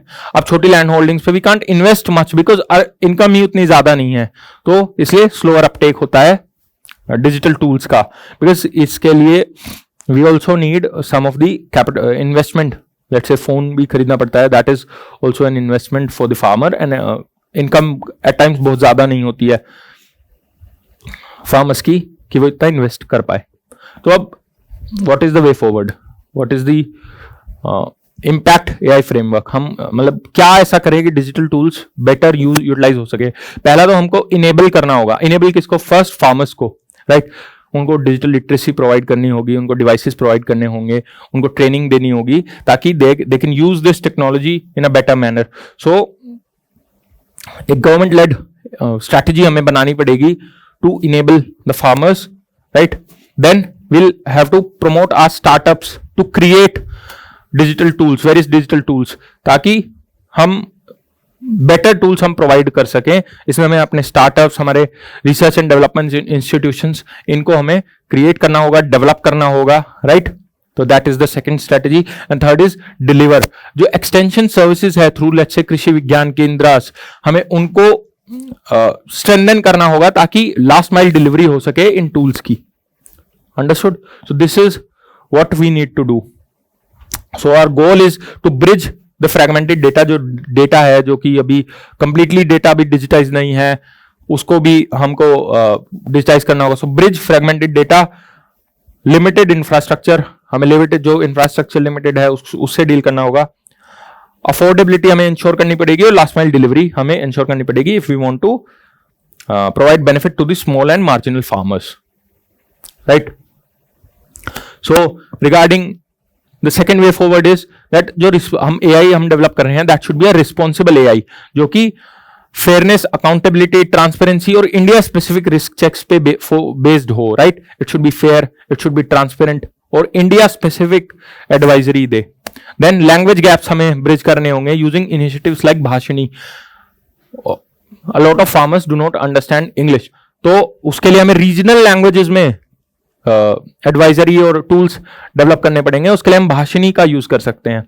फिर हमें पायलट प्रोजेक्ट्स, फर्स्ट हमें पायलट प्रोजेक्ट्स लॉन्च करने होंगे, राइट, कि उसके गैप्स आइडेंटिफाई कर सकें, उसकी सक्सेस देख सकें, और फिर उसको स्केल करना होगा, बड़े लेवल पे इंप्लीमेंट करना होगा। So that is another strategy कि पहले पायलट प्रोजेक्ट्स हम बनाएं and then we scale it. और फिर एक्सटेंशन सर्विसेज हमें स्ट्रेंथन करनी पड़ेंगी, जैसे किसान विज्ञान केंद्र हो गए और किसान सखीज हो गए, जो कि एक गैप को, टेक्नोलॉजिकल गैप को, डिजिटल गैप को एक ब्रिज करने में हमें हेल्प करेंगे, right. So this can be your beautiful conclusion when it comes to e-technology. The conclusion is that e-technology is shifting Indian agriculture from subsistence to data-driven, market-oriented. That technology is shifting Indian agriculture from subsistence to data-driven, from market-oriented, subsistence to data-driven, market-oriented, and resilient system. That earlier our farming system was based on subsistence. Now we are focusing on it being data driven, market oriented and resilient, right? So that we transform farmers into agripreneurs, right? And advancing food security, farmers income, SDG 2 and Viksit Bharat at 2047. So these keywords you can put in your data. Again, कुछ PYQs हैं और कुछ practice questions हैं जो आपको मिल जाएंगे, वो आप प्लीज इनको ट्राई करना। जैसे कि फॉर एग्जांपल हमने PYQ जैसे डिस्कस किया, how e technology help farmers in production and marketing of agricultural produce, we have explained it और discussed it in detail, right. Then this was a old PYQ, how can the Digital India programme help farmers improve farm productivity and income, what steps the government has taken in this regard. हमने government steps भी हमने काफी सारे discuss किए हैं। Then these are some of the practice questions जो आपको करने होंगे, प्लीज राइट देम और फिर मॉडल आंसर्स से मैच कीजिए, वैल्यू ऐड कीजिए, right. So this is the second sub theme is done. Now we come to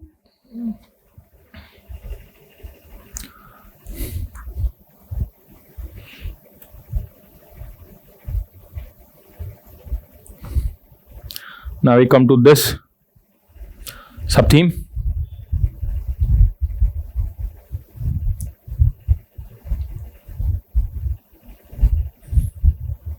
Okay, this is not the one. Let me just get that slide. It is different slide. We'll discuss this tomorrow actually.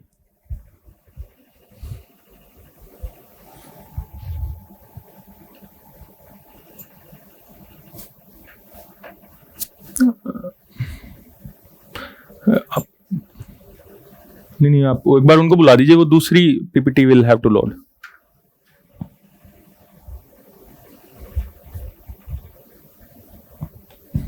Just give us a minute, please.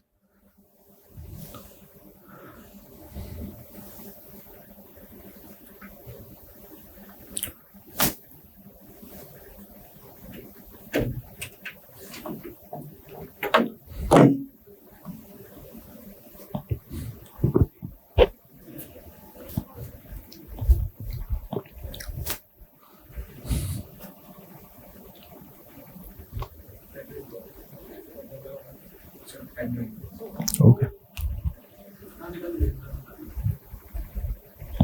Food security PPT.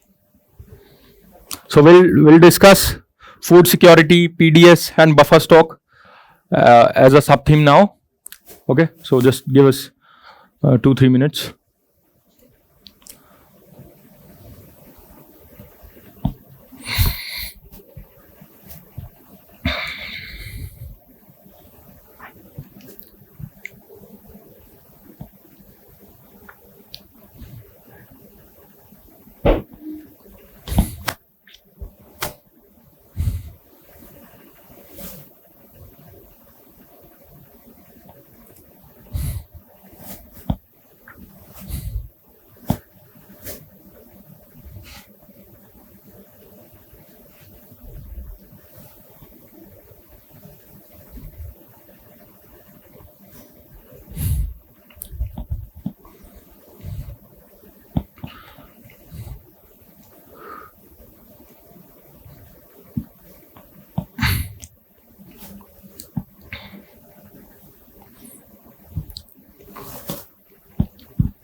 Achha. Okay. So now we'll discuss this sub pillar that deals with food security, public distribution system, buffer stocks, and food management. Right. It is also an important pillar. Repeated questions, as we discussed yesterday. Questions are asked from this subtopic repeatedly. So these are the topics that we'll cover. We'll discuss about what is food security, what are 4 pillars of it. We'll discuss about the National Food Security Act. We'll discuss PDS and its reforms. We'll discuss the buffer stock, FCI, and we will discuss about buffer stocks, Food Corporation of India, and about the procurement that we do. Then nutritional security, we'll discuss on it. For example, Mission Poshan 2.0 and its other things. Then we'll discuss about production and welfare as well. So first let's understand what is food security. So as per UN, the definition states that food security exists when all people at all times have physical, social and economic access to sufficient, safe and nutritious food for an active, healthy life. So food security तब होती है जब हर किसी को हर time पे physical, social और economic access हो food का जो कि सफिशिएंट भी हो उनके लिए, जो कि सेफ हो और न्यूट्रिशियस हो, राइट। सो इसके 4 पिलर्स फूड सिक्योरिटी के FAO के अकॉर्डिंग होते हैं। The first is availability, the physical availability of food. Production side this deals with कि क्या इनफ फूड अवेलेबल है, for example sufficient quantity through domestic production, imports and buffer stocks. Physical availability की यहां पे बात हो रही है, that covers the first dimension.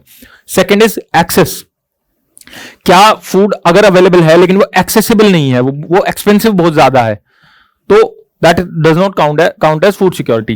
So access should also be there, both economic and physical ability to obtain food, चाहे वो PDS से हो, चाहे वो मार्केट से हो, चाहे वो थ्रू देयर राशन कार्ड्स हो। So second dimension is access. So India has performed relatively very well on these two. We are self-sufficient when it comes to food grains. Access B, we are providing food grains to around 80 crore beneficiaries. But the third pillar is that is utilization. We have had the food, but is our body able to utilize it well? Is our body able to absorb the nutrients well? So ये कुछ factors पे depend करता है। ये depend करता है safe food safe हो, साफ खाना हो, देन क्लीन वाटर, सैनिटेशन और हेल्थ। ये भी फैक्टर्स जो हैं इसको डिटरमाइन करते हैं whether it is being utilized well और नॉट। और यहां पर वी हैव सम गैप्स जो हमें एड्रेस करने हैं। देन फोर्थ इज स्टेबिलिटी, जो एक्सेस है, जो फूड एक्सेस है वो रिलायबल होना चाहिए। ऐसा नहीं है कि सर्टेन मंथ्स में फूड इज इजीली अवेलेबल हो लेकिन कुछ मंथ्स में वो इजीली अवेलेबल नहीं है। So access must be reliable over time despite pressures like drought, inflation etcetera. तो इंडियन पैराडॉक्स ये है that India is the largest producer of let's say rice और even a lot of food grains, we are the largest producer, लेकिन still heavy malnutrition we face. We have 29.3% of our children are stunted, 19% are wasted, and 31.8% are underweight, right? So this is a paradox. Despite being largest producers, we have these problems. So I hope you have understood what is food security, what are the 4 pillars of it. So now let's understand how are we ensuring this food security. So we are ensuring this through National Food Security Act 2013, right? So what does it do? What are some of the features? It features is that it covers 75% of the rural population and 50% of the urban population, right? Right now around 80 crores are getting the benefit. Then priority households जो categorized है under this act, they get around 5 kg of food grains per person per month. So let's say अगर आपकी family में 5 लोग हैं तो you'll get 25 kgs of food grain per month. Then under Antyodaya अन्न योजना जो यहां कवर्ड नहीं है उनको 35 kg पर हाउस होल्ड पर मंथ दिया जाता है. So irrespective of how many members you have, you will get 35 kg per month, right?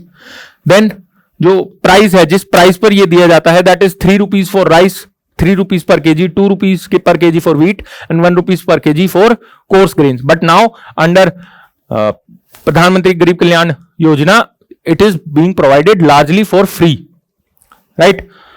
अब जो प्यूबिसेंट, प्री प्यूबिसेंट वुमेन है और जो लैक्टेटिंग मदर्स है एज वेल एज जो बच्चे हैं 6 साल से 14 साल तक, उनको भी न्यूट्रिशन सिक्योरिटी प्रोवाइड की जा रही है आइदर थ्रू ICDS और PM Poshan. Like PM Poshan से जो प्रेग्नेंट वुमेन है और जो लैक्टेटिंग मदर्स है, pregnant women, lactating mothers and children are being provided nutritional security. इस एक्ट में ही एक प्रोविजन है that maternity benefit of more either 6,000 और more than that should be provided. So ये मातृवंदन योजना, प्रधानमंत्री मातृवंदन योजना के थ्रू प्रोवाइड किया जा रहा है to the pregnant ladies, right? Then women empowerment भी एक प्रोविजन है इस एक्ट का, एंड दैट इज की जो राशन कार्ड होल्डर होगा, जो मेन राशन कार्ड होल्डर होगा, that would be the eldest women of the family, her whose age is more than 18 years. So that is that. और grievance के लिए it states that state food commissions should ensure that food security allowance is paid अगर grains नहीं दिए जा रहे हैं. तो एक अलाउंस का भी इसमें प्रोविजन है जो कि स्टेट फूड कमीशन एंश्योर करेगी, right? So what is the significance of this act, right? the significance is it is based on life cycle approach. It covers pregnant women, it covers childhood, and it also covers adulthood. Right? It is crisis resilience. Like गरीब कल्याण आवास योजना ने despite COVID crisis 80 crore individuals को feed किया. Right? जो इस scheme की वजह से there have been measurable gains. For example stunting का जो रेट था 38% से 29% आ गया है. So that is a measurable gain. फिर इसमें 100% of the cards have been digitized, 99.9% of the cards have been linked to Aadhaar. Right? और इसमें गोस्ट और डुप्लीकेट बेनिफिशियरीज को भी बहुत हद तक कम कर दिया गया है. Right? So these are the significance और अचीवमेंट्स ऑफ दिस. बट कुछ अभी हमारे इश्यूज हैं इस स्कीम के साथ जो कि हमें एड्रेस करने हैं. The first is that the targeting is outdated. अभी भी ये सेंसस 2011 के डेटा पर बेस्ड है जिसको अराउंड 15 ईयर्स हो चुके हैं. Right? So we need new data. जो ये कभी कभी जो नए लेट्स से न्यू पुअर हैं, जो रिसेंटली लेट्स से जो फैमिलीज अभी पुअर हुई हैं, या जो माइग्रेंट्स हैं, या जो अर्बन पुअर है, उनको ये कभी कभी कवर नहीं कर पाता है. Right? So that is also an issue. For second, it follows on calories. It ensures calories but it does not ensure nutrition और लेट्स से माइक्रोन्यूट्रिएंट्स. वो ये इंश्योर नहीं कर पाता है. So nutrient security is still an issue. Right? फिर again there is a fiscal weight around 2 lakh crore per year की cost budget पर पड़ती है. That is also a challenge. और फिर टेक्नोलॉजी, हमने जो इतना टेक्नोलॉजिकल इनेबल कर दिया है इसको, टेक्नोलॉजी इनेबल्ड, उसकी वजह से भी कुछ इश्यूज है. बिकॉज एट टाइम्स जो मशीन्स है वो फिंगरप्रिंट्स को कैप्चर ठीक से नहीं कर पाती हैं, specially when it comes to old individuals with wrinkled hands और scars. At times facial recognition में भी दिक्कत होती है बिकॉज लेट्स से एज के साथ जो चेंजेस आते हैं उसकी वजह से. राइट? और एक क्रिटिसिज्म इसका ये है दैट जो नेशनल फूड सिक्योरिटी एक्ट है वो कोई नेशनल या डिस्ट्रिक्ट बॉडी नहीं बनाता है ग्रीवेंस रिड्रेसल एड्रेस करने के लिए. वो सिर्फ स्टेट फाइनेंस कमीशंस को, ये स्टेट फूड कमीशंस को ड्यूटी दे देता है, जिसकी वजह से ग्रास रूट लेवल पे इंप्लीमेंटेशन मुश्किल हो जाता है. So that is also one issue with it. Right? तो अब इसको हम डील कैसे कर सकते हैं? Right? What is the way forward? The first thing is कि भाई लोकल लेवल्स पे इंप्लीमेंटेशन के को चेक करने के लिए बॉडी बनाई जाए, सोशल ऑडिट इसका इंश्योर किया जाए. देन न्यू डेटा पे टारगेटिंग बेस्ड हो, new data that is periodically, जिसको पीरियोडिकली अपडेट किया जा रहा हो उस डेटा को. देन अर्बन पुअर्स और माइग्रेंट्स को भी कवर किया जाए, आइदर थ्रू गरीब कल्याण योजना और थ्रू इनकम सपोर्ट और price direct benefit transfer. Right? Nutrients भी इंश्योर किए जाए, सिर्फ राइस व्हीट पे फोकस ना हो, मिलेट्स इंश्योर करे, इनफ प्रोटीन इंश्योर करे. राइट? पल्सेस थ्रू पल्सेस, तो ताकि हिडन हंगर जो कि माइक्रोन्यूट्रिएंट डेफिशिएंसी है उसको काउंटर कर सके. Right? So these are some of the way forwards. Now let's understand food distribution, the public distribution system. So how does it work? What is the supply chain of the PDS? The first is that we procure from the farmers. Food Corporation of India or state agencies buy करती हैं at MSP. Then we store it. Then we store the grains or whatever food we are procuring in Food Corporation of India godowns, in Central Warehouse Corporation or State Warehouse Corporation godowns में हम उनको storage करते हैं. Then state wise Kota's के basis पर allocation होती है, state wise allocation होती है, and then in the end distribution होती है through fair price shops. Right? तो this is the entire supply chain. तो आप कोई भी पीडीएस पे क्वेश्चन हो, डू मेक श्योर कि आप ये सप्लाई चेन उसमें मेंशन कर रहे हैं. तो अभी कुछ रिफॉर्म्स हमने लिए हैं when it comes to public distribution system. What are those reforms? First is that end to end computerization की जा चुकी है from procurement up till distribution. Right? It has been totally computerized. Fair price shops पर digital records maintain किए जा रहे हैं.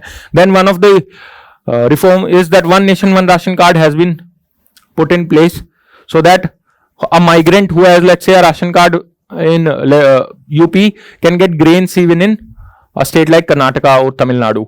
Right? फिर electronic point of sale machines install कर दी गई हैं फेयर प्राइस शॉप्स पर, और आधार और बायोमेट्रिक सीडिंग भी हो चुकी है. राइट? सो आधार लिंक्ड है most of the cards. Then using GPS we are tracking trucks, we are providing SMS alerts.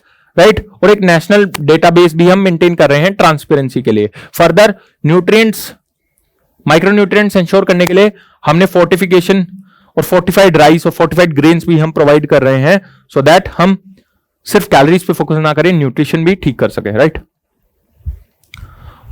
और जो गैप आता है बिटवीन एफसीआई इकोनॉमिक कॉस्ट, जो कि प्रोक्योरमेंट, स्टोरेज और डिस्ट्रीब्यूशन की जो कॉस्ट लगती है एफसीआई को, और जो इशू करने पे पैसा मिलता है एफसीआई को, जो उसके बीच में जो गैप होता है, that is covered through food subsidy.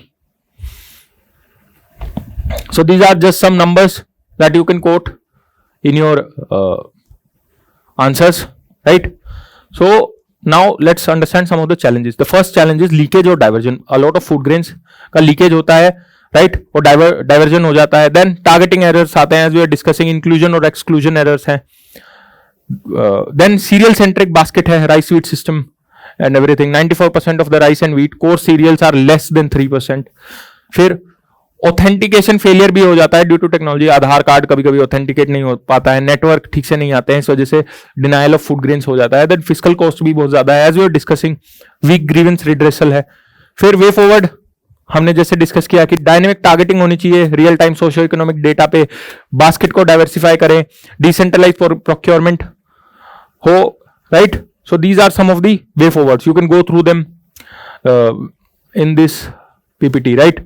DBT provide किया जाए अर्बन पीडीएस पे, राइट, ताकि उनको चॉइस मिले और लीकेजेस भी लोअर हो, और सोशल ऑडिट्स लाए जाए ट्रांसपेरेंसी के लिए, right. These are some of the way forwards. So buffer stocks, हम जो स्टॉक्स बफर स्टॉक्स मेंटेन करते हैं उसमें भी कुछ चैलेंजेस आते हैं। So what are those challenges? So first is जो मॉडर्न स्टोरेज है वो इनएडिक्वेट है, अभी भी cover and plinth godowns use किए जा रहे हैं, स्टील साइलोस बहुत कम है, so that is one. Second, pest और मॉइस्चर की वजह से लॉसेस अराउंड 7 से 10% लॉस हो जाता है। ओवर स्टॉकिंग हो रखी है गोडाउन्स में, that is also an issue. फिर high fiscal and maintenance cost भी काफी हाई है, राइट, इससे लॉस होता है एफसीआई को। FCI carries large debt. फिर रीजनल इंबैलेंस है, स्टोरेज इंफ्रास्ट्रक्चर एक रीजन में बहुत ज्यादा प्रोमिनेंट है, for example let's say Punjab और हरियाणा और western UP, the storage infrastructure is there, concentrated there. Then quality degradation, और ट्रांजिट में जब गोडाउन से लेट से फेयर प्राइस शॉप तक ट्रांजिट किया जा रहा है तब क्वालिटी और ये सब डिग्रेड होता है। तो what are the way forwards? Again Shanta Kumar committee के आप रिकमेंडेशंस इसमें दे सकते हैं, जैसे मॉडर्न स्टील साइलोस बनाए जाएं, decentralize procurement, almost same, you can go through them. Smart warehousing हो, पीरियोडिक नॉर्म का रिवाइज किया जाए, right, PPP public private partnership storage में लाई जाए, so you can go through them as well. So mission Poshan 2.0, what is it? सो पोषण 2.0 में हमने, it is a extension of Poshan Abhiyaan. So इसमें we have merged anganwadi services, the ICDS that was provide adolescent girls के लिए जो न्यूट्रिशन स्कीम्स चल रही थी, और पोषण अभियान को इसमें हमने कन्वर्ट किया है, और इसमें 26 प्लस मिनिस्ट्रीज पार्टिसिपेट कर रही हैं, राइट। सो इसमें what are the 3 operating verticals of mission Poshan? First is nutrition support, जहां पर चिल्ड्रन को, right, from 6 months to 6 years, pregnant women and lactating mothers को और एडोलेसेंट गर्ल्स को न्यूट्रिशन इंश्योर किया जाता है, right. We provide fats, healthy fats, protein, micro nutrients, right. Early childhood care and education का भी इसमें प्रोविजन है, 3 to 6 years के बच्चों को थ्रू आधारशिला करिकुलम हम अर्ली चाइल्डहुड केयर इंश्योर करते हैं। And the third is that anganwadis को डेवलप किया जा रहा है, सक्षम आंगनवाड़ीज बनाया जा रहा है, right. Around 2 lakhs anganwadi have been installed with LED screens, water purifier, smart aids. फिर रिगार्डिंग फूड सिक्योरिटी, हम डाइवर्सिफाई और सेल्फ रिलायंस को पर कैसे फोकस करें? Again we have discuss the PM Dhan Dhaanya कृषि योजना यस्टरडे, तो उसमें जो 100 लो परफॉर्मिंग डिस्ट्रिक्ट्स हैं उन पे फोकस किया जा रहा है। आत्मनिर्भरता इंपल्सिस हम इंश्योर कर रहे हैं, इंपोर्ट डिपेंडेंस अपनी कट कर रहे हैं। Then ethanol blended petrol provide किया जा रहा है ताकि फार्मर्स की इनकम इंश्योर हो सके और हमारा डिपेंडेंस जो है पेट्रोलियम पे वो कम हो। और फिर एडिबल ऑयल्स के लिए national mission on edible oils भी लाया गया है, जो कि हमने we discuss yesterday. So again, some of the schemes that you can quote, for example, प्रधानमंत्री गरीब कल्याण योजना, right? Here 80 crore beneficiaries are getting food grains. Then poverty we have reduced poverty, multidimensional poverty from 29% to 11% between 2013 and 2024. So around 24 crores have been lifted. Then tribals के लिए PM जनमान scheme लाई गई है जहां पे housing, water, nutrition और वगैरह provide किया जा रहा है, right. So we are also focusing on aspirational districts and blocks, right. She mart जो एक रिसेंट SHGs के लिए government is planning to build she marts so that उनका जो प्रोडक्ट्स हैं वो मार्केट में इजीली आ पाए, राइट. सो स्कीम्स लाइक जल जीवन मिशन, स्वच्छ भारत मिशन, PM उज्ज्वला, ये सब एंश्योर कर रही हैं that safe water, safe health, good health, safe water, ये सब एंश्योर हो ताकि यूटिलाइजेशन पिलर जो है फूड सिक्योरिटी का वो हम इंश्योर कर सकें. देन आप कुछ कमिटीज कोट कर सकते हैं when you are talking about food security और पब्लिक डिस्ट्रीब्यूशन सिस्टम और buffer stocks. For example justice Wadhwa committee has said that end to end digitisation होना चाहिए, आधार सीडिंग होनी चाहिए, etcetera. You can go through these recommendations. Shanta Kumar committee has said that NFSA coverage should be reduce from 67% to 40%, right. Cash transfers पर focus करना चाहिए. तो ये सब आप शांता कुमार कमेटी के रिकमेंडेशंस हैं. Then high level committee on FCI, you can go through, you can just quote them, right. Even if you just name drop them in the exam, that will be good while writing way forwards. So now a way forward for this whole of the thing is, a synthesized way forward would be that first targeting को हमें reform करना है. हमें 2011 के जो census data है उसको update करके real time data driven identification पे हमें फोकस करना है. The second is nutrition. हमें सिर्फ कैलोरीज पे फोकस नहीं करना है. We need to ensure that enough nutrition, enough micro nutrients are getting there, right. Then efficiency हमें एंश्योर करनी है पब्लिक डिस्ट्रीब्यूशन सिस्टम की. अर्बन एरियाज में हमें DBT एंश्योर करना है ताकि लीकेजेस कम हो. मॉडर्न साइलोज हमें बनाने हैं. We can use technologies like blockchain for tracking. So that is for efficiency. और फिजिकल सस्टेनेबिलिटी के लिए हमें फूड सब्सिडी रैशनलाइज करने की जरूरत है थ्रू बेटर टारगेटिंग और लीकेजेस को प्लग करना जरूरी है. Then sustainability we need to ensure, हमें प्रोक्योरमेंट डाइवर्सिफाई करना होगा. हमें मिलेट्स प्रोक्योर करने होंगे, ऑयल सीड्स एटसेट्रा हमें प्रोक्योर करने होंगे ताकि वाटर इंटेंसिव पैडी क्रॉप्स जो कि वाटर डिप्लीटिंग रीजन में डोमिनेट कर रही है अभी, वो कम हो सके. और थर्ड इज ट्रेड. हमें एक WTO जो डिबेट है या फिर WTO का जो इशू है पब्लिक स्टॉक होल्डिंग पे, उसको हमें रिजोल्व करना होगा. That is also necessary. So this can be a good conclusion for you that India has won the battle of availability and access. The next frontier is nutrition security, fiscal sustainability and ecological balance, from food security to nutrition security, and from Antyodaya to Sarvodaya. This is a good conclusion when it comes to food security. So these are some of the PYQs. For example, the role of millets was asked in 2024. We have discussed it yesterday when we were discussing cropping patterns. Buffer stocks के challenges हैं, storage challenges जो हैं वो discuss हमने आज किए हैं. 2024 question. Then challenges of PDS we have discussed. Right? So this was 2022. Then salient features of National Food Security Act 2021, we have discussed it. Right? फिर एक effective food grain distribution के लिए what are the reforms needed? So we have discussed reforms as well, right? और government क्या initiative ले रही है वो भी हमने डिस्कस किया है. Then food security bill, again the NFSA, we have covered it. Then this is some data that is given to you when it comes to, let's say, coverage and distribution. की NFSA coverage 80 crore, it covers 80 crore individuals, 75% of rural population, 50% of urban, right. आप इन सबको you can use them in answers when it comes to buffer and production. Let's say food grains output 357 million tons, right. Procurement 1229.2 million tons. So you can just use this data wherever you need. This is a data bank for you. Regarding nutrition, stunting 29%, wasting 19%, underweight 31%, right. So you can just use this data and it will help you. So this is the mind map for today's session. What we have discussed today, the concept we have discussed PDS reforms, Portion 2.0, the National Food Security Act. We have discussed about the Food Corporation of India and the buffer stocks. We have discussed about welfare and the government schemes. So I hope this session was helpful for you. Please focus on whatever we have read. Please write the practice questions that will be provided to you, and I'll see you soon in the next session, right. Till then, please revise, write, and you're going to ace this mains. Thank you very much. Thank you for attending this session.